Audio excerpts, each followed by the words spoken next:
আসসালামু আলাইকুম। এই ভিডিওটা শুধুমাত্র তাদের জন্য, আমরা যারা চট্টগ্রাম শহরে থেকে এবং বিভিন্ন জেলার মানুষের সাথে যোগাযোগ করি, চলাফেরা হয়, তাদের উদ্দেশ্যে। যখন বলা হয় কথার প্রসঙ্গে আমাদের বাড়ি সন্দ্বীপ, তারা মনে করে সন্দ্বীপ বাংলাদেশের কোন প্রান্তে কতদিন লাগে, তাদের তো ভুল ধারণা। আমি সবার উদ্দেশ্যে বলতে চাচ্ছি, আমাদের সন্দ্বীপ হচ্ছে চট্টগ্রামের একটা থানা উপজেলা। সেটা আপনি যদি চট্টগ্রাম নিউ মার্কেট থেকে 7 নম্বর গাড়ি ধরেন, সেটা আপনাকে গাড়িতে নিয়ে যাবে একেবারে কুমিরায় মেইন রোড। সেই মেইন রোড থেকে আপনি 10 টাকা দিয়ে একটা অটো করে চলে আসবেন কুমিরা ঘাটে, এবং সেই ঘাটে এসে আপনি আপনার পছন্দ মতো যাত্রার উপায় পাবেন। যেমন আছে স্পিড বোট, 250 টাকা ভাড়া, 250 টাকা আছে, জাহাজ আছে, সার্ভিস। এবং আপনি যদি একটু দূরে যান, তখন চলে যাবেন আপনি বাঁশবাড়িয়া ফেরিঘাটে।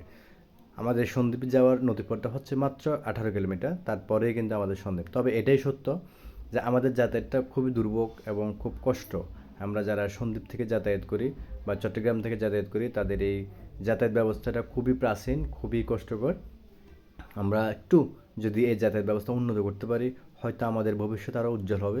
তো এই ভিডিওটা শুধুমাত্র তাদের জন্য যাদের একটা ভুল ধারণা ছিল যে আমাদের সন্দ্বীপটা অনেক দূরে এবং কীভাবে যায়, এই জিনিসটা তাদেরকে জানিয়ে দেওয়ার জন্য।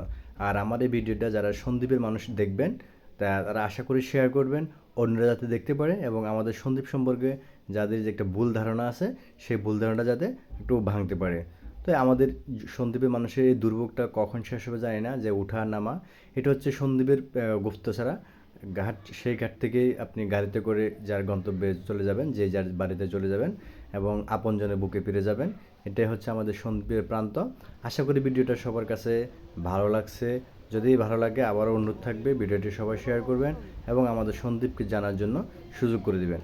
আপনারা যারা যাতায়াত নিয়ে একটু কষ্ট পাচ্ছেন, দেখতে পাচ্ছেন যে হয়তো একটু ক্লান্তিকর, কিন্তু যাতায়াতটা যদি একটু ক্লান্তিকর হয়, জটিল হয়, কিন্তু সন্দ্বীপের ভিতরে মানুষের মন মানসিকতা, আন্তরিকতা কোনো ক্ষেত্রে কম নয়।